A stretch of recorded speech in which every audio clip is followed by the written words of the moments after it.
Sean todas y todos muy bienvenidos al nuevo capítulo de Actualizando el Medio de Radio F5.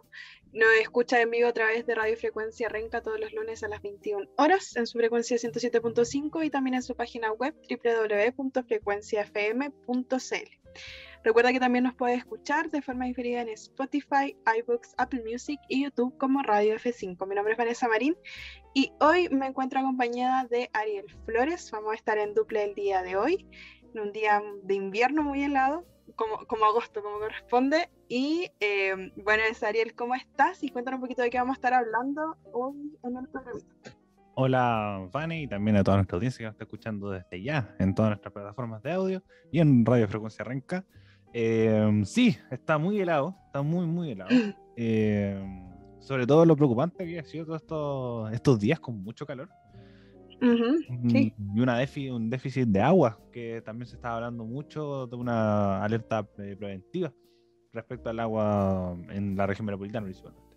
Pero hoy no vinimos a hablar de eso, vinimos a hablar sobre lo que sucedió con la lista del pueblo, este movimiento político que está surgiendo desde el estallido social, que se consolidó en el proceso constituyente y ahora se consolida un poco dentro de todo con la presentación de Cristian Cuevas como con su candidatura como carta presidencial. Ahí vamos a dar los detalles, quién es él y cuál es su proceso para llegar a la papeleta del mes de noviembre. Perfecto, Ariel. Y también otro tema que vamos a estar conversando el día de hoy es un nuevo capítulo dentro del caso del fraude del ejército, en donde uno de los episodios de corrupción militar más grandes de los últimos años, donde el general Retiro y también ex comandante en jefe, Juan Miguel Fuentes Alba, fue formalizado por lavado de dinero provenientes de gastos reservados del Estado. Durante la semana pasada se estuvo desarrollando este tema y bueno, ahora demos paso al tiro con el tema, ya que tenemos hoy igual un programa medio cortito, vamos a estar los dos nomás y vamos a estar conversando sobre estos dos temas, así que demos inicio de inmediato. Bueno, como les comentaba, durante la semana pasada se estuvo desarrollando esta noticia que en verdad viene desde hace varios años, 2016 aproximadamente, cuando se destapa el caso del Licogate, que da como resultado el descubrimiento de malversaciones de dinero, de fondos del Estado, a manos de varios integrantes dentro de la Fuerza Armada, no solo altos mandos, sino que también cabos habían ahí entre medio. No sé si recuerda, Ariel, un caso bien emblemático en donde un cabo de la fuerza militar fue encontrado que había gastado directamente cerca de 2.400 millones en un casino. No sé si recuerdas. Efectivamente, me acuerdo mucho de esa noticia por el hecho que ni siquiera haya sido como su dinero, sino como el dinero de como este desfalco. Y me acuerdo que además lo perdió todo. Como ni siquiera ganó, perdió sus 240 millones.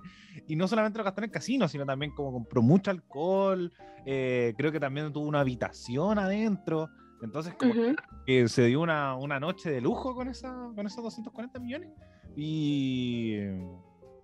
Y se generó mucho más revuelo producto que lo gastó. Entonces como se generó también esta misma polémica dentro del mismo ejército por el hecho que está gastando de una forma pública estos 240 millones, que decir, oye, es que un militar está gastando esta plata, ¿de dónde salió? Y se descubrió que había sido de este lavado de dinero respecto al milico, que ya vamos a ir detallando más con lo que está sucediendo. Y efectivamente, estos dineros de los que tú hablabas provienen de gastos reservados.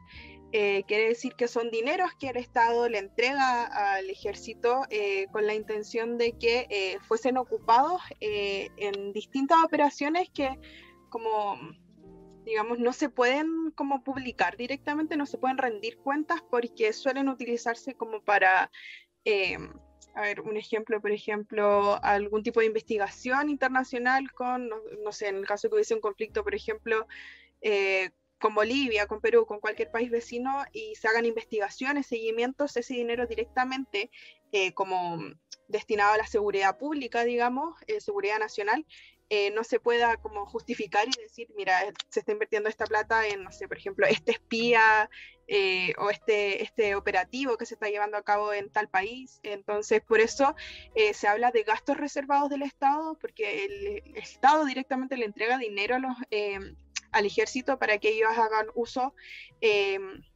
deliberadamente, directamente, de estos fondos. Pero bueno, ¿qué sucedió explícitamente la semana pasada? Resultó que la fiscalía a cargo de este caso que les comentaba del ex general en retiro y también ex comandante de la fuerza militar, Juan Miguel Fuente Alba, se le pidió 15 años de cárcel para él, y por esta malversación de fondos, y 10 años para su esposa, Ana María Pinochet. Estuve buscando igual cuál era la relación sanguínea por su apellido, Pinochet. La verdad no encontré la relación directa, como que me fui al árbol genealógico de los Pinochet y como que no logré dar con el vínculo, si es familiar o algo así. Se habla de la Lucía Chica, como aludiendo a la esposa del dictador Pinochet, pero es solo una similitud, como un símil que se hace por, digamos, la figura que ella ocupa, Ana María Pinochet, dentro como la esposa de este jefe. Ariel, ¿tú qué tienes para comentarnos antes de seguir con el caso directamente? O si lograste encontrar cuál es de casualidad, ¿sí? ¿Cuál es la relación sanguínea con la familia Pinochet? Por lo menos acá se habla de lo mismo, la Lucía Chica, pero no hay una relación directa con el general Augusto Pinochet, pero hoy tiene una relación por el hecho que es pareja de un ex militar, en este caso el ex general Fuente Alba, que tenemos que esta mujer es secretaria bilingüe, estudió en el Instituto Manpower, favorito de los militares y la élite empresarial de los 80 para reclutar asistentes. Esto lo dice El Mostrador. Trabajó en la compañía de aceros del Pacífico, CAP, antes de que privatizaran, y en ENAP, pero se casó en 1975, así que dejó de trabajar. Tenemos que esta familia militar, que es la familia de los Fuente Alba Pinochet, partieron como cualquier otra familia, integrada por un oficial del ejército y padres de 3 hijos. El teniente Fuente Alba comenzó sus destinaciones en Coyhaique, 3 años después volvió al regimiento Win, etapa de que la familia no tiene grandes lujos. De regreso a Santiago en 1985, Anita Pinochet inscribió su primer auto, un Renault 5 que ganó en un sorteo. Su marido se graduaba de la Academia de Guerra. ¿Por qué leo esto? Porque es una familia militar un poco que no era de los grandes lujos, no era de las grandes esferas de la dictadura como en su proceso inicial. Tenemos que esto sucedió en 1985 y eso fue a finales de la dictadura, no eran los momentos más duros, por así decirlo, desde el año 73 hasta el año 77, donde ocurrieron la mayor cantidad de violaciones a los derechos humanos o desapariciones, detenidos desapariciones, más en ese periodo inicial. Pero tenemos que este militar surgió un poco después, en los tiempos de democracia, donde empezó a crecer con protagonismo, que hace que un poco refleje todo lo que sucedió después de la dictadura militar, donde el poder, en este caso de las Fuerzas Armadas, tenía mucha influencia dentro de la política de igual forma. Como este caso se destapó en el año 2016, pero las investigaciones vienen de mucho tiempo más atrás. Así que inicialmente agregar estos datos para que ya pasemos al caso mismo, a lo que se está investigando ahora en Fiscalía respecto al lavado de dinero realizado por el general Fuente Alba y también como de forma de cómplice a Ana Pinochet.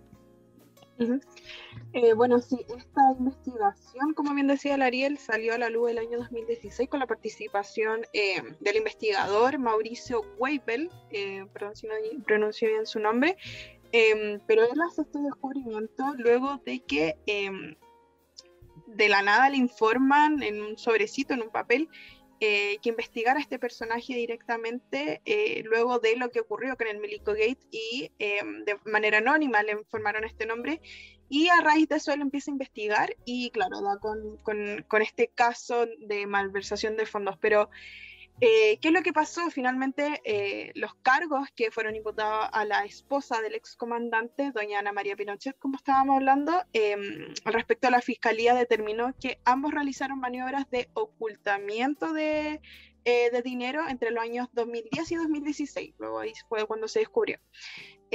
Dentro de los dineros que ellos ocuparon, se descubrió que realizaron diversas compras de vehículos, también como bienes raíces, departamentos, casas, etcétera, que directamente les generaban ingresos al arrendarlos, venderlos, etcétera, por un mayor precio, para que finalmente eso le diera como una apariencia de legal, para que se pudiese como hacer este lavado de dinero, esta malversación de fondos, y que ese dinero luego fue invertido directamente en fondos mutuos, en depósito a plazo, en seguros de vida, y así permitía que no se pudiese como identificar directamente la fuente de ese dinero. Entonces hacía como que la investigación directamente no fuese como tan fácil de descubrir, así como esta plata se está yendo directamente, como por ejemplo al arriendo de departamentos que le generaban dinero, sino que había como un movimiento de distintas maneras de estos dineros para que no llegaran directamente a la raíz que vendrían siendo ellos, donde sacaron estos dineros directamente de los fondos de los gastos reservados del Estado. Y bueno, ¿qué pasó finalmente? A esta pareja se le incrementó en más de 280% su patrimonio en tan solo 7 años. Bueno, entre los gastos delictuales que imputó el Ministerio Público al matrimonio se encuentra la transferencia de 6 millones mensuales a Fuente Alba para su uso personal, se dice, el uso de 10 millones mensuales para mantener el inmueble de la pareja y 2 millones mensuales para gastos libres para doña Ana María Pinochet. Doña Ana María Pinochet estaba en investigación desde hace bastante tiempo, estaba como en la mira, pero ella siempre respondía como que el dinero que ella ocupaba o de los viajes que ella realizaba, no recordaba ninguno de esos viajes directamente, y siendo que dentro de la investigación que hace Mauricio, detalla que en el año 2011 Pinochet viajó cerca de 7 veces fuera del país, y ella dice no recordar esos viajes directamente, como que niega rotundamente el uso de ese dinero. Bueno, más allá del hecho en sí, yo creo que este caso habla un poco sobre la falta de compromiso ético directamente con las Fuerzas Armadas y con las fuerzas policiales de por sí, como también tuvimos previo a eso lo que fue el Paco Gate, un caso muy similar de malversación de fondos, al igual que Milico Gate.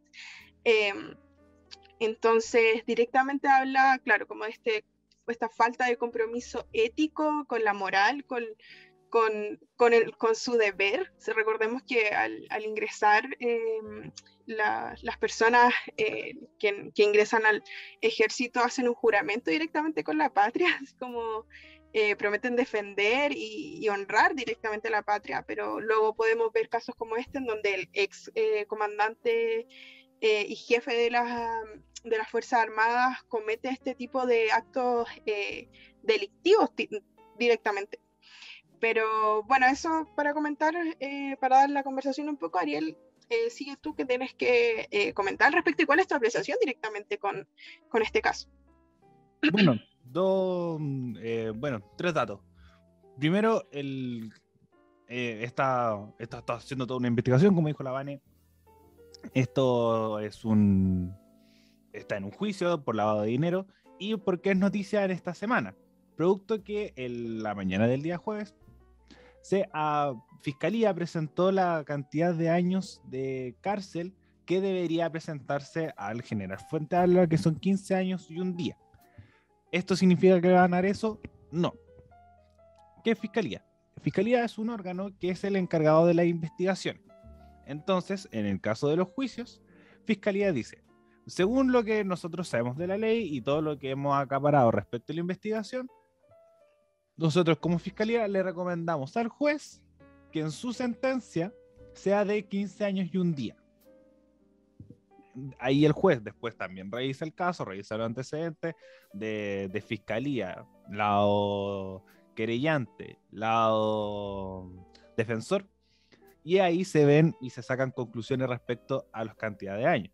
Este es el siguiente paso dentro de la investigación, pero lo aprovechamos para también comentar esta situación del Milico Gate que viene arrastrándose hace harto años, y es algo que, primero, como decía la Vane bien, decías tú, que era respecto al tema de lo moral, porque las Fuerzas Armadas son una institución del Estado.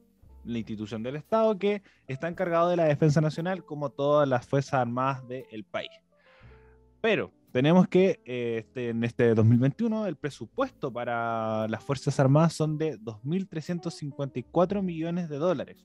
Es decir, un precio bastante alto, es una inversión no menor, que así ha bajado con el tiempo, producto para invertir en otras cosas. Por ejemplo, en este caso, creo que ese traslado fue para una reactivación económica y reactivación laboral, que coincide mucho mejor, sobre todo en los tiempos que estamos, que es solamente un tema para llegar a acuerdos, para llegar a conclusiones dentro de los países, para en caso de, porque ya no estamos en el 1445 o donde había que tener una armada porque ya habíamos tenido una guerra mundial, y la guerra mundial anterior porque hay países colonialistas que se iban expandiendo, que hacía necesario tener una fuerza armada, y así por los tiempos de los tiempos. Pero que este dinero que pagan con los impuestos de Chile, porque son parte de la ley de presupuesto, soy parte de la ley de presupuesto, se pagan con los impuestos, se pagan con medidas sociales y un montón de cosas que hemos hablado del gasto del Estado, hace un poco que sea más indignante. Lo mismo con Carabineros. Y además surge un poco también esta duda de decir, ¿por qué existen las Fuerzas Armadas? ¿Por qué se gasta tanto en Fuerzas Armadas cuando se pueden hacer otras cosas? Creo que ese es también un punto relevante, que es como, oye, ¿sabéis que las Fuerzas Armadas tienen que existir por un montón de cosas? No solamente se dedican a la guerra y cosas por el estilo, sino tienen otras labores dentro de la estructura nacional, pero sí la inversión es mucha, y realmente mucha, y además eso no colabora sobre todo con la visión que se tienen los militares, porque estuvieron 18 años en el poder con violaciones a los derechos humanos, con un cambio en la estructura del sistema chileno, tanto económico como de pensiones, como social, y que hace que se venga arrastrando esas cosas hasta el día de hoy. Político, tenemos la Constitución de 1980, la tenemos siguiendo hasta el día de hoy, pero que va a cambiar dentro de poco. Entonces, el arrastre respecto al tema militar siempre va a ser complejo. Y una limpieza de imagen de esta institución no lo van a conseguir con cosas como el Milico Gate, con el tema del toque de queda, con respecto a las violaciones de los derechos humanos por parte de militares durante el estallido social y cosas por el estilo. Se tiene que hacer una limpieza de imagen también en las Fuerzas Armadas. Se parte por Carabineros porque es el que está también más expuesto. Nosotros no vemos militares en la calle todos los días. A diferencia de Carabineros, que uno sale y es muy probable ver a un carabinero, no el encargado supuestamente de la seguridad. Pero ahí se tiene que ir viendo. Y por último, otro agregado más, que también respecto al agregado económico, que esto lo dice el Desconcierto, que dice, en el desempeño de su cargo como comandante de jefe del ejército, el imputado Fuentealba, ejerciendo el mando superior de esta institución, instruyó verbalmente a quien se desempeñaba entonces como director de finanzas del ejército para que parte de los recursos fiscales recibidos por concepto de gastos reservados fueran entregados de forma parcializada y de acuerdo al requerimiento verbal de su propio imputado, en una cantidad de 2.980.000 millones, a razón de 745.200.000 anuales. Entonces es harta plata. Es harta plata. Y además un punto también súper relevante, que es el jefe del ejército. Es decir, la figura máxima de la institución de esta rama de las Fuerzas Armadas. Entonces no es un cualquiera. No es es un alto mando, pero es el mayor. Es el que tiene la responsabilidad de tener esto a cargo. Entonces hace que esto sea mucho más preocupante. Sí, respecto a las cifras, Ariel, si me puedes repetir cuál es la cifra como de presupuesto anual que se tiene para las Fuerzas Armadas. Del caso del 2021 es 2.354 millones de dólares. Ya. Claro, dentro de este informe, bueno, y dentro del conocimiento público que se tiene de los presupuestos, se dice que comandante jefe del ejército, cualquiera sea, independiente de quien ocupe el cargo momentáneamente, que por cierto dura 4 años, dispone de unos 10.000 millones de pesos en todo su periodo para estos gastos reservados, es decir, que no tienen por qué tener alguna justificación en el fondo, que están a su libre disposición y que hemos podido ver con el destape de estos casos que han sido hasta usados para comprar ropas, para remodelar casas, para remodelar jardines, hasta para comprar chocolates. ¿Sí? Entonces, una situación súper complicada respecto a esto de estos dineros que no se tienen que rendir cuenta a ninguna persona. De hecho, Contraloría tampoco se hacía cargo de fiscalizar estos gastos reservados ni estas compras de armas dentro del país antes del destape de este caso de Milico Gate en el año 2016. Bueno, respecto al caso, se dice que la investigación cuenta que se pagaron cientos de facturas que nadie, que no tenían tiempo del servicio de impuesto interno, este timbre de agua, que queda marcadito, que todos lo conocemos, yo creo que sí, no lo llevaban estas boletas. La pregunta directamente es, ¿cómo nadie se iba a dar cuenta que no tenía este timbre de agua, estas boletas? Como en el fondo, ¿de qué estaba hablando? Porque sobre todo hacer hincapié que estas boletas no pasaban directamente por una sección en el fondo, como de cuando se rendía cuentas dentro de esta institución, sino que tenía que pasar por al menos 5 secciones y de los que puntualiza, de hecho, quien hace esta investigación, Mauricio Weibel, que al menos 11 personas tenían acceso a estas boletas y las podían mirar directamente antes de ser como registrada, y que por cierto, el registro que se tenía respecto a estas boletas solo constaba de una planilla Excel, como no tenía mayor ciencia, cualquiera podría haberlo hecho en el fondo. Entonces, eso también habla nuevamente como del problema raíz dentro de la institución, de la desconfianza, porque no solo fue un acto del jefe, del comandante en jefe en esta ocasión, sino que pudimos, como hablábamos al principio, sobre este cabo, que directamente fue a uno de los casinos, si no me equivoco, el que está por la salida de la Ruta 5, a gastar este dinero. Y bueno, ¿qué tiene que ver el cabo en todo esto? Justamente el cabo era quien estaba encargado de ingresar las boletas al Excel.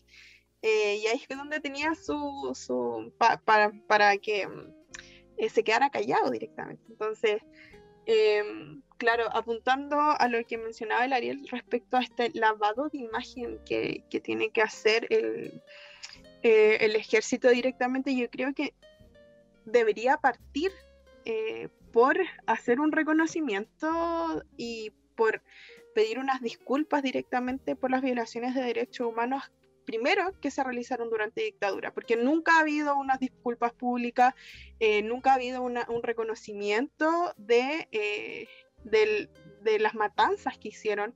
Entonces, como solo fue como ponerle el paño frío a la situación y desligarse de este tema, y bueno, aquí nadie se acuerda de que fueron los responsables de miles de muertes y de torturas dentro del país. Entonces, yo creo que para que, si es que la institución llegase a tener siquiera el interés de tener una aprobación dentro de la población, de defender su patria, defender a sus ciudadanos, como ellos bien juran en un inicio al ingresar a la institución, deberían intentar establecer no sé si acuerdo, pero esta conversación con la misma ciudadanía y partir por pedir disculpas directamente. Ariel, ¿tú qué opinas? Sí, estoy completamente de acuerdo, sobre todo partiendo, creo que es el punto más principal respecto al caso de las Fuerzas Armadas, la famosa cárcel, comillas, comillas, comillas, en esa denominación de Punta Peuco, que es un centro que hasta a mí me gustaría vivir ahí, no un centro vacacional. Jubilarse. Realmente. Entonces, como obviamente y también de la visión del presidente. El presidente, este proyecto se ha quedado estancado por un tema de que este gobierno no tiene gobernabilidad, porque tiene un Congreso en su contra y una población en su contra, entonces no puede desarrollar mucho, que es un poco este indulto a personas que están en condiciones de etapas terminales para que vayan a morir a su casa. Entonces, creo que esa visión viene integrada y también, insiste, es como, y la gente de Punta Peuco también está incluida en esto. Sobre todo ellos que están también en una etapa muy cercana al final de su vida.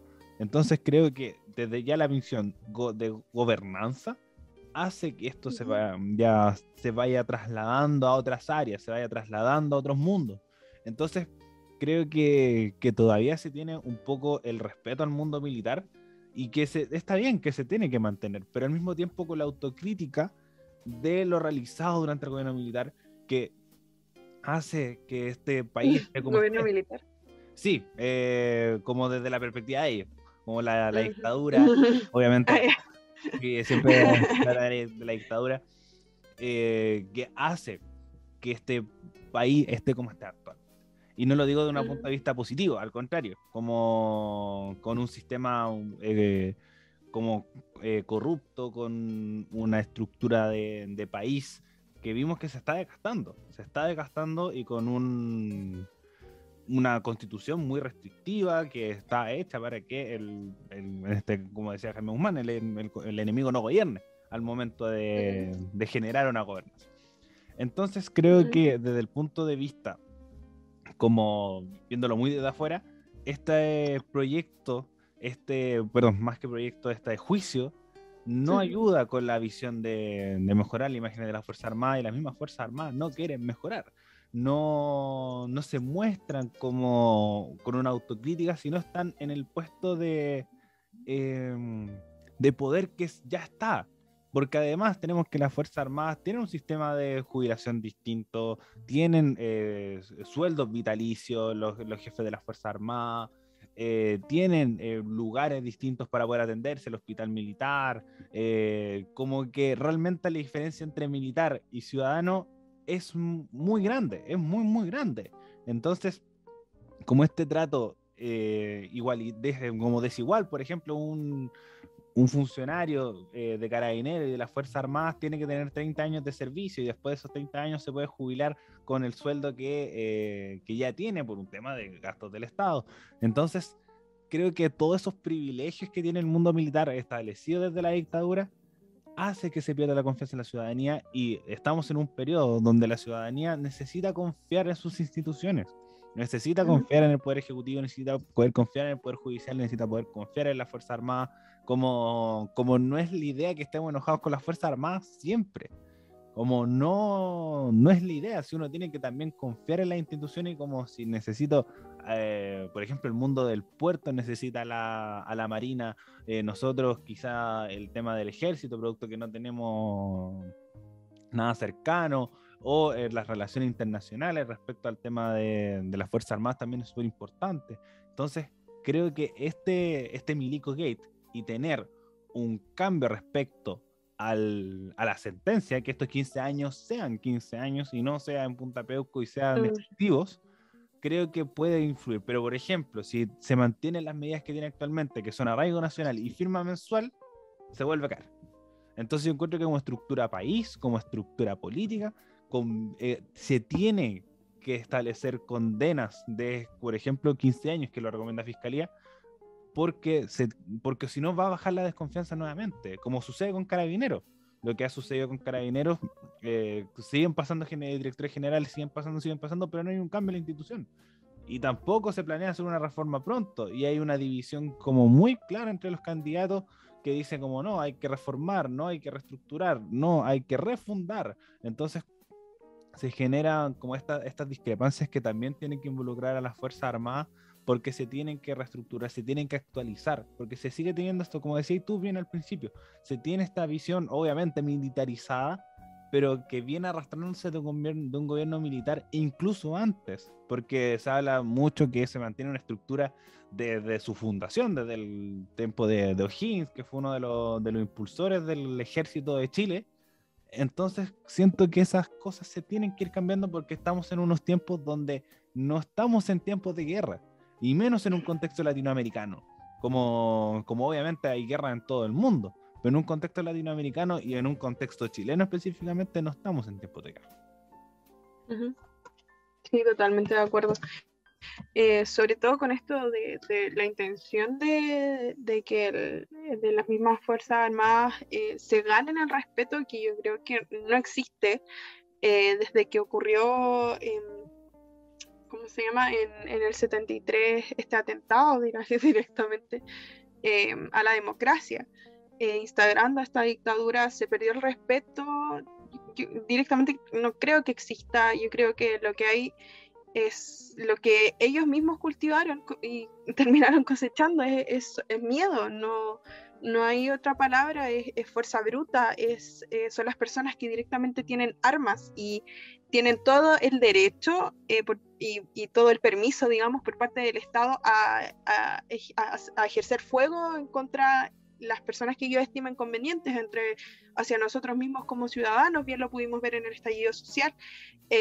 Entonces yo creo que directamente es miedo, es el abuso de poder de la fuerza bruta, de las armas a las que ellos tienen acceso, y sí, totalmente apuntar a una refundación de ambas instituciones, tanto como de Carabineros como las Fuerzas Armadas directamente, sobre todo como para romper con estos lazos directamente que tienen desde la dictadura los mismos militares, porque podemos ver directamente con el caso de Milico Gate que todavía se mantienen estos lazos familiares, como estas yuntas con el ¿cómo se llama? El régimen militar directamente. Eran personajes de altos mandos que, bueno, se encontraban en altos mandos en ese momento antes de destaparse este caso de Milico Gate, pero que rendían cuentas a Pinochet directamente y que se mantuvieron dentro de sus cargos. No olvidar también que Pinochet se mantuvo dentro de un cargo de alto mando luego de ser destituido bueno, antes de su fallecimiento. Entonces yo creo que apuntar hacia allá, a romper con esa, como bien podemos hablar de una política sucia, que muchas veces hemos tocado ese tema acá en el programa, de una política sucia, como con destapando cosas, etcétera, romper con esta fuerza militar sucia, que directamente viene con estos lazos familiares. Bien podemos verla en el apellido de la esposa del excomandante, que todavía no estamos seguros si es solo coincidencia de nombre o relación consanguínea, pero no lo dudaría en todo caso. Pero al respecto, sí, yo creo que esta como no falta de respeto, pero esta desconfianza directamente con estas instituciones viene arrastrándose desde hace años, en donde ellos nunca han hecho un reconocimiento público ni han pedido perdón, que es lo mínimo que pueden hacer después de todas las atrocidades que ellos hicieron, tanto para el golpe militar como para el estallido social. Sí, yo creo, estaba pensando igual como cuándo ha sido las veces que se pudiese decir que hay una especie de confianza dentro de estas fuerzas militares. Yo creo que la única vez que ha sido fue para el terremoto del año 2010, no sé si te acuerdas, Ariel, que estuvieron bastante presentes dentro de esta catástrofe que ocurrió, donde ellos también ayudaron a, bueno, su rol directamente, tampoco fue ningún favor, pero a calmar los ánimos, ordenar la gente, reconstruir ciertas viviendas, a rescatar gente directamente de esta atrocidad que ocurrió, este lamentable suceso en el año 2010 con el terremoto. Pero bueno, luego de eso podemos ver que esta desconfianza, y sobre todo luego desde el estallido social, se ha visto una clara baja dentro de las inscripciones, por ejemplo, a la institución, tanto como fuerza militar como a Carabineros. La institución de Carabineros, creo que lo estuvimos hablando el año pasado, estaban intentando hacer como un fuerte llamado a que por favor se inscribieran dentro de la institución de carabineros porque había muy poca gente.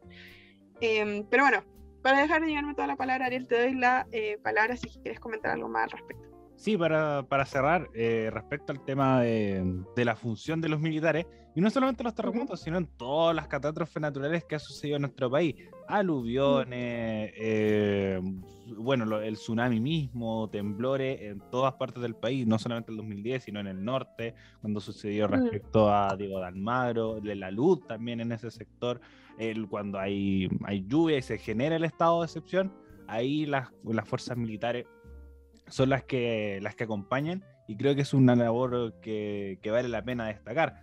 Sin embargo, se tiene que mantener esta estructura porque se sigue manteniendo esta estructura militar, comillas, obviamente son militares, pero no necesariamente tienes que ser militar siempre, porque, por ejemplo, ahora estamos en periodo de toques de queda.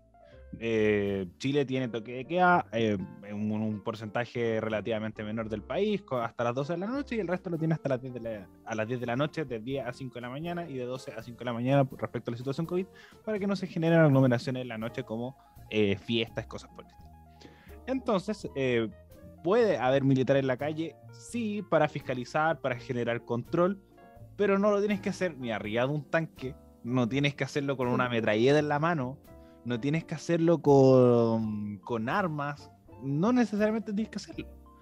Como este fin de semana fue a Viña del Mar y me tocó un control sanitario, y el control sanitario hay un militar con una arma y tiene que pasar igual, y además se genera como una cuestión solamente de figurar, porque habían dos caminos, el de la izquierda y el de la derecha, y este de la izquierda lo estoy explicando muy simple, pero el camino y todas se juntaban en el centro, el de la izquierda y la derecha, y el de la derecha tenía control sanitario y el de la izquierda no. Entonces era como, el camino de la izquierda debe tener algo distinto, no lo sé. Entonces nosotros tomamos el camino de la derecha porque supuestamente había control sanitario, y había un militar y nosotros le preguntamos, como señor militar, ¿por qué el camino de la izquierda no tiene control sanitario? Porque se nos fue, me dijo, así como se lo saltan. Entonces yo decía, ya tenéis toda tu estructura militar que te pueden apoyar, pero si no tienes una organización, o por ejemplo cuando estaban los tiempos más altos COVID, los militares se paseaban y no tenían tampoco grandes fiscalizaciones, no se ponían en la entrada de los metros donde más gente sale. Poca estrategia, o por ejemplo que salían en una entrada del metro militares y en la otra no, entonces todos salían por la otra salida. Y todo esto con armas en la mano, entonces como lo encuentro súper, súper ilógico. Que si se tienen que prestar colaboración, lo hagan, porque están en su labor. Y lo otro que también es un punto sumamente importante, que es que las Fuerzas Armadas muy difícilmente van a bajar su postulación, porque a los 18 años, como ciudadano chileno, tiene la obligación de hacer el servicio militar. Entonces, como si uno no estudia o tiene alguna enfermedad de base, tiene que ir al servicio militar y cumplirlo por 3 meses. Por ejemplo, yo me acuerdo que yo me lo saqué con certificado de estudio, pero al mismo tiempo tú te hagas el compromiso que si es que estudias algo que puede ser útil para la nación, como usan mucho ese término para el tema militar, y supuestamente que cuando yo salga de la universidad tengo que trabajar para los militares por 3 meses. Y creo que yo escogí como la Fuerza Aérea, que uno supuestamente hace el compromiso, pero nunca lo cumplen. Pero ya, que el servicio militar sea obligatorio, y hay fila eterna, me acuerdo cuando me tocó sacármelo, hay una fila eterna para la gente que se lo quería sacar. Entonces tampoco está ese arraigo de los jóvenes, por así decirlo, de cumplir ese deber cívico. Deber con la patria. El deber con la patria, con la nación, porque ya no estamos en esos tiempos. Entonces yo encuentro que la institución militar se tiene que actualizar, es una institución que se puede colaborar, sí, es algo útil para la nación, algo que no podemos tener porque ningún país en el mundo no tiene fuerzas armadas, ninguno. Como siempre vaya a tener la fuerza militar, y entonces como es una institución que se tiene que tener, pero no se tiene que realizar esta figura militar de que tenéis que salir con ballestas, tenéis que salir con metralletas y como generar gran espectáculo, por ejemplo, con cosas tan simples que ya no se está teniendo mucho el tema de ver la paramilitar. Ya no va tanta gente a ver la paramilitar, los mismos canales ya no se están dando porque no es rentable, nadie ve la paramilitar. Porque el hecho de que se está desarrollando el tema militar, y creo que uno de los factores sumamente importantes de esto es, obviamente, la dictadura, pero el Milicogate profundiza toda esta desconfianza hacia la institución. Sí, totalmente de acuerdo con lo que menciona Ariel. Sobre todo con esta imagen que se proyecta, y bueno, no solo dentro de esta institución y no solo en este país, sino que la imagen que proyectan las Fuerzas Armadas con esta visión directamente súper patriarcal y machista, y no se me ocurre otra manera de nombrarlo, en el fondo con esta demostración armamentista, de virilidad, de hombres, de las armas, que justamente es algo que mencionaba el Ariel, que recuerdo que pasó hace un par de meses en mi caso personal. Yo tengo un sobrino que vive en la comuna de Maipú, y durante este tiempo que hubo cuarentena los venía a visitar igual, de repente una vez al mes, cada 2 meses, cuando se podía. Pero resulta que recuerdo haber visto que le tocó un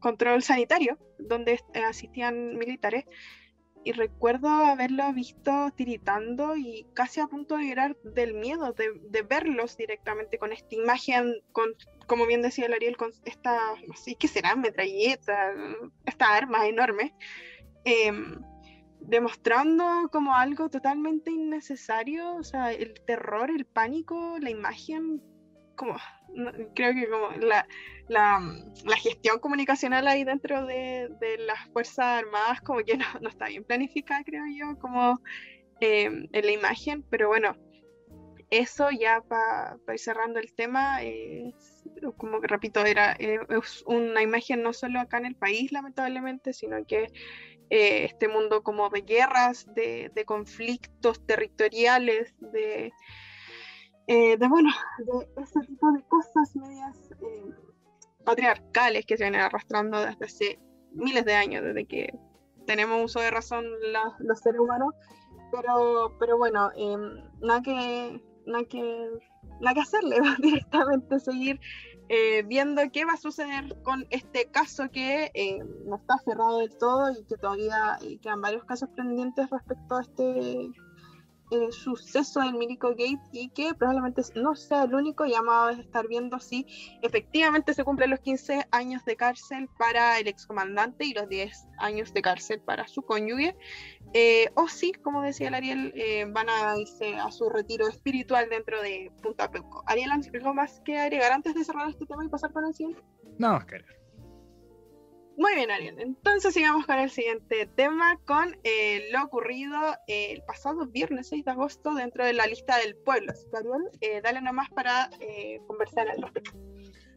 Efectivamente, porque tenemos que con 43 votos a favor y 30 abstenciones, la lista del pueblo elige a Cristian Cuevas como su carta presidencial. La lista del pueblo es una institución, una organización que funciona con parámetros distintos respecto a la política tradicional, porque es un movimiento social que tiene participantes que no son militantes y son parte de la esfera del partido, que no, tampoco es un partido, de estas esferas de la organización que en este caso toman las decisiones, que son estas 73 personas que fueron 3 votaciones. Primero con Cristian Cuevas y otras dos mujeres más, que después bajaron sus candidaturas para que se generara este plebiscito entre Cristian Cuevas y abstención. Es decir, como estás de acuerdo con que Cristian Cuevas sea candidato, sí o no, que terminó ganando el sí, pero con un margen muy pequeño, 43 personas sobre 30. ¿Quién es Cristian Cuevas? Cristian Cuevas es un ex sindicalista que trabajó mucho respecto a las protestas del cobre. Él además fue presidente de la Confederación de los Trabajadores del Cobre, y además se desempeñó como secretario de la negociación colectiva y conflictos de la Central Unitaria de Trabajadores. De haber trabajó en la CUT. Esto fue en el año 2007. ¿A dónde está el problema, según yo? Es que nuestro compañero Cristian Cuevas ha pasado por 1000 partidos. Según informa la tercera, Cuevas Zambrano, quien se convertirá así en el primer candidato presidencial homosexual en Chile, porque además es parte de la comunidad LGBTI. La comunidad. Dice que fue militante del Partido Socialista Comunista, además fue militante de Convergencia Social. Y además tenemos que en el segundo gobierno de Bachelet trabajó como en una misión diplomática en España, representando a Chile.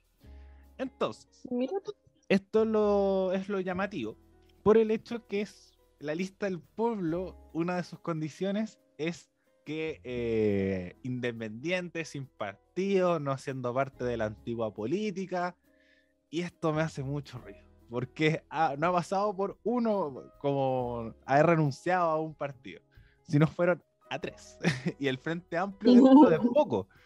Entonces dice, a este último, donde fingió como vicepresidente de Convergencia Social, renunció en noviembre del 2019, luego que el diputado Boric fuera parte del acuerdo en que se forjó entre el oficialismo y la oposición para la redacción de una nueva constitución, en el que nació un marco de las masivas propuestas ciudadanas. Es decir, no fue hace tanto. No renunció hace 10 años a la política, no. Fue hace 2 años atrás, en el pleno proceso constituyente que estamos viviendo. Entonces, por lo menos por mi opinión, creo que no es buen candidato. Y además, este candidato, como la lista del pueblo no es un partido, no tiene militantes, necesita a patrocinantes del CERVEL. Es decir, que postulan una candidatura independiente que necesita 33.000 apoyos antes del 22 de agosto, que es la fecha límite, y creo que la lista del pueblo se pone unos pocos días antes, como también lo que conversamos la semana pasada respecto a los patrocinantes de los diputados y senadores, que son el 20 de agosto, donde se hace el recuento final para ya el 22 postular la candidatura. Cristian Cuevas no es un personaje que haya, por ejemplo, estado presente en el estallido social, no es una persona que haya estado en las grandes esferas políticas de discusión durante el último tiempo.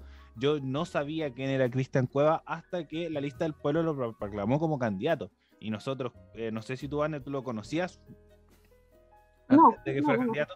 Entonces nosotros, que pasamos viendo noticias, que semana a semana hablamos de la actualidad, no conocíamos a Cristian Cuevas, es muy difícil que la ciudadanía, que el ciudadano común, vote por Cristian Cuevas, que ya está en el CERVEL y necesita 33.000 firmas, pero la lista del pueblo, en su cuenta de Twitter, publicó: ¿por qué se ha dado por hecho algo sin que sea anunciado?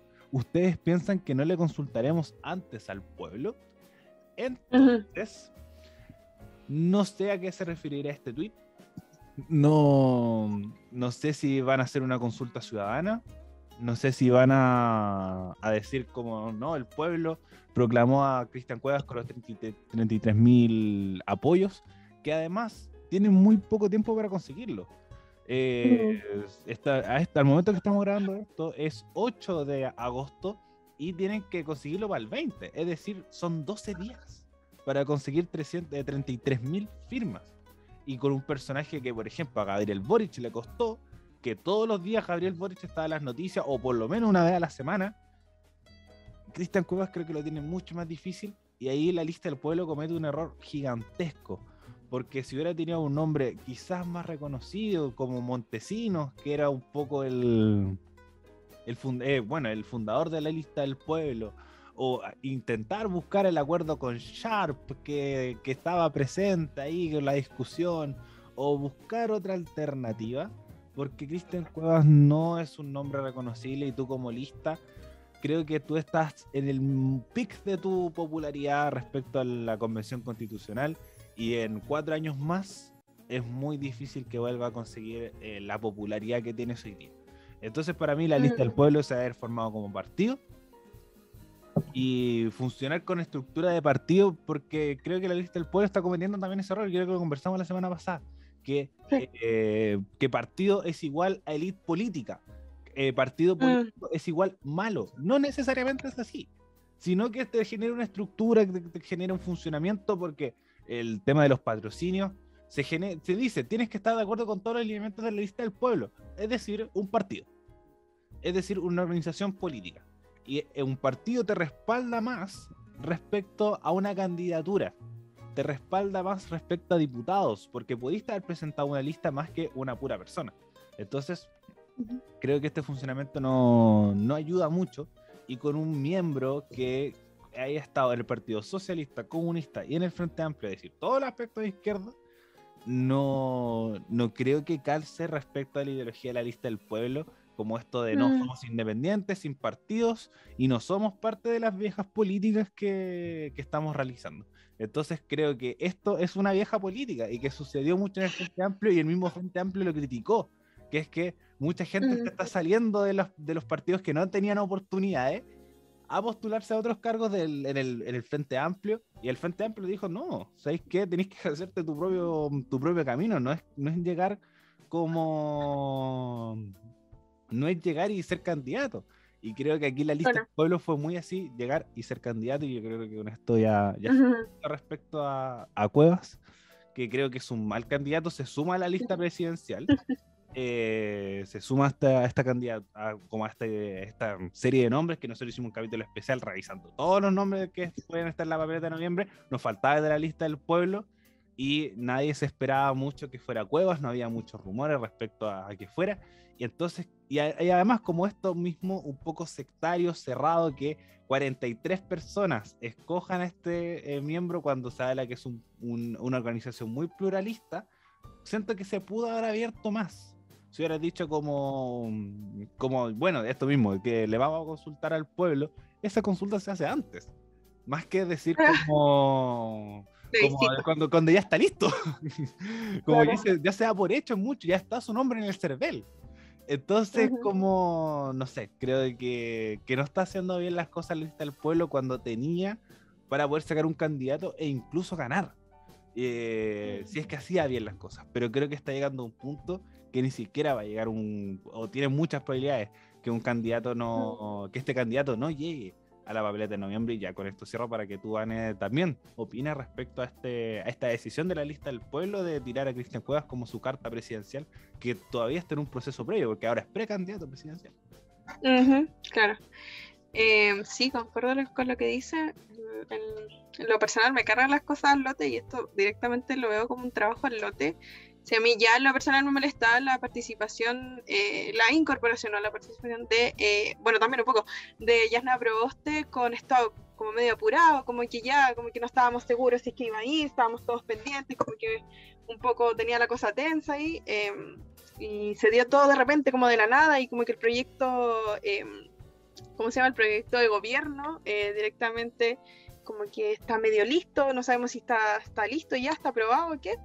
Y sale ahora en la lista del pueblo con esta figura totalmente desconocida para la política, o quizás nosotros somos los ignorantes, quién sabe, y estamos siendo muy, ¿cómo se dice? Muy tradicionalistas con estas figuras como más renombradas, puede ser también una opción, pero bueno, para mí una candidatura totalmente al lote. Y quería hacerte una pregunta, Ariel, no sé si cachai esto, pero tengo una duda, porque si Cuevas pertenece al movimiento Victoria Popular, ¿no? Dice que forma parte de Chile Digno, que el bloque es de partidos que agrupan al PC, al Partido Comunista, la Federación Regionalista Verde, Acción Humanista, Partido Igualdad y Izquierda Libertaria, entre otros. ¿Cómo sucede con el apoyo que se les da dentro de las listas de partidos? Por ejemplo, en una instancia con Jadwe, donde el Partido Comunista tenía de figura de candidato a Jadwe, ¿cómo ahora, como en el fondo, si es que un partido político puede tener más de un candidato o precandidato presidencial? Esa es mi pregunta directamente, porque por ejemplo ahora la candidatura de Boric también está siendo apoyada por el PC, por el Regionalista Verde y por el Acción Humanista, entonces eso no cacho. Ahí hay un punto igual importante, que es el movimiento que participa, es como la lista del pueblo, es decir, una organización. No es lo mismo, por ejemplo, que sea el Partido Igualdad, que es un partido político. Entonces, partiendo por ahí, que si es que fuera parte de un partido político no podría postularse como independiente, partiendo por ahí, porque estaba presentando una candidatura independiente apoyada por la lista del pueblo, que es como nosotros como organización te prestamos el logo, te prestamos a los rostros de la convención constituyente, pero sigue siendo independiente. Entonces, como esta organización hacen que funcionen un poco como bloque, pero pueden desprenderse en cualquier momento. Y esa fue una de las polémicas que ha surgido en el último tiempo, sobre todo con Daniel Jaude, que es si es que, por ejemplo, el Frente Amplio no votaba o no cumplía los acuerdos que se tenían respecto a la convención como apruebo dignidad, el Partido Comunista podía pensar en la libertad de acción. ¿Qué significa esto? Que es que el Partido Comunista deja a responsabilidad de cada militante por quién votar. En cambio, que lo hicieron los partidos de Chile Vamos, que es decir, nosotros como UDI, nosotros como RN, nosotros como Evópolis, vamos a apoyar a Sebastián Sichel. Entonces todos nuestros candidatos, todos nuestros militantes están llamados a votar por Sebastián Sichel. Ahí el voto es de cada uno, pero el partido se camisetea con alguien. En cambio, ahora el Partido Comunista puede decir libertad de acción y cada uno puede votar por Artés, pueden votar por Paula Narváez o por Boric, o anular o no votar. O, por ejemplo, por Cristian Cuevas si es que llega a la papeleta. Entonces, es parte del movimiento, es parte del conglomerado Chile Digno, que también habla mal de él. Porque si es parte de este conglomerado, idealmente voto por Jaude, quizás, no lo sabemos, pero es parte de un conglomerado de partidos políticos tradicionales. Como se puede hablar mucho de la independencia, pero sigue siendo parte de este pacto. Y si no estás de acuerdo con que participen partidos como en el Partido Comunista, puedes buscar otro lado. Por ejemplo, el Unión Patriótica. Unión Patriótica también es un partido marxista, que el de Eduardo Artés, pero no están de acuerdo con el Partido Comunista chileno, y se generaron su propio partido y tienen su propio candidato, en este caso Eduardo Artés. Entonces, y además la tercera hace un informe súper completo de él, que recomiendo mucho leer, que además tiene una carrera política en el PC, donde se postuló como candidato a diputado por el distrito 46, correspondiente a Lota y la provincia de Arauco. La misma suerte corrió en 2013 cuando postuló a la Cámara Baja por el distrito 3, en la región de Antofagasta, al otro punto del país. Y en su tercera aventura electoral, el 2017, Cuevas obtuvo solamente el 2% de los votos cuando compartió un escaño, compitió por un escaño en la región del Biobío en el distrito 20. En ninguna de estas salió electo. Es decir, con el Partido Comunista se presentó a cargos políticos 3 veces y esas 3 veces no salió. Entonces, ¿qué no hace pensar que pueda ser presidenta ahora? No lo sé. Nadie sabe. Sí, a mí, no sé, me produce como un poquito de gracia igual que Boric haya marcado a este presidente con el tiempo récord en el que consiguió estas firmas donde nadie lo creía posible, pero lo logró y logró ganar las primarias dentro del conglomerado. Pero bueno, ojalá, igual no es malo tener variedad como una carta más amplia de personas por quien elegir para gobernar el próximo, y quien sea el próximo presidente o presidenta del país, y no centrarnos solo como nuevamente en estas figuras como de las políticas de siempre, que igual Frente Amplio es un partido nuevo, entre comillas, igual viene a como arrastrando un poco como lo que dejó el estallido social, esta firma por el acuerdo de la paz, ni hablar del Partido Comunista y bueno, por el lado de la derecha también. Entonces, no lo veo algo malo, pero bueno, quién sabe, como dice Ariel, su pasado lo condena un poco al mostrar este poco compromiso respecto, desde mi punto de vista, con la cantidad de partidos en los que él ha participado. Pero bueno, hasta ahora a esperar si es que logra cumplir con las 33.000 firmas. Iba a decir algo cortito, que se me perdieron una cita. Se las leo en 2 segundos, que la perdí. Pero bueno, la cosa es que aquí está, perdón. Don Rafael Montesinos, que es integrante del comité ejecutivo y fundador del colectivo, señaló que nos dimos esta semana, de aquí al viernes para anunciar el candidato presidencial. Tomamos en cuenta que en 3 semanas podríamos reunir el patrocinio necesario para inscribir a la persona. Esto ya que como independiente deben juntar estas 33.000 firmas. Eso en realidad han hablado re poquito al respecto, no han tenido tanta práctica, solo que fue medio controversial esta aparición. Pero bueno, Ariel, ¿algo que más que mencionar antes de terminar el programa directamente?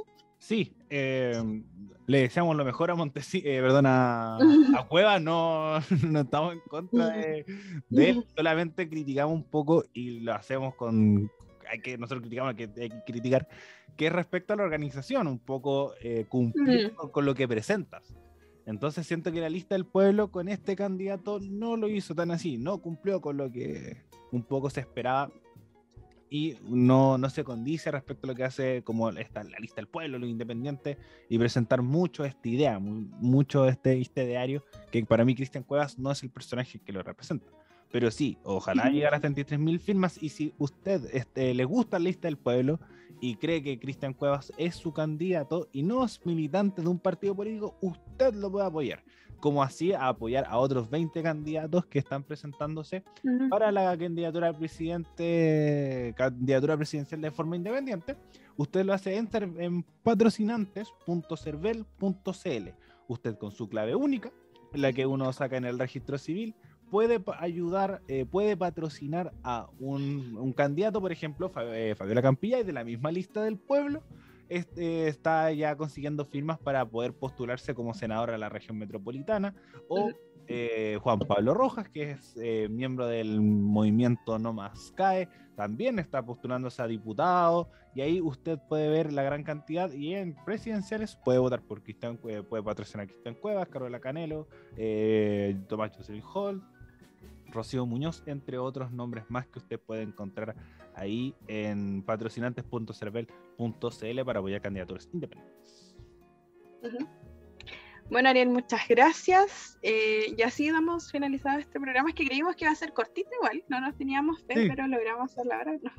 Los dos más malos para hablar, pues. Pero bueno, aquí cumplimos con la horita de programa. Y ya cerrando el programa, nos despedimos de todas y todos. Le mandamos un abrazo a nuestro querido equipo y sobre todo a Gaby Piña, que está medio enfermita, así que esperamos que se recupere y podemos estar de nuevo la próxima semana grabando. Y como siempre, recuerdo que nos puede escuchar en vivo a través de Radio Frecuencia 107.5 a las 21 horas todos los lunes, y también en su página web www.frecuenciafm.cl. Y también, como siempre, nos puede escuchar de forma diferida en Spotify, iVoox, Apple Music y YouTube como Radio F5. Mi nombre es Vanessa Marín y hoy estuve con Ariel Flores conversando lo que sucedió en la semana. Eso, está muy bien.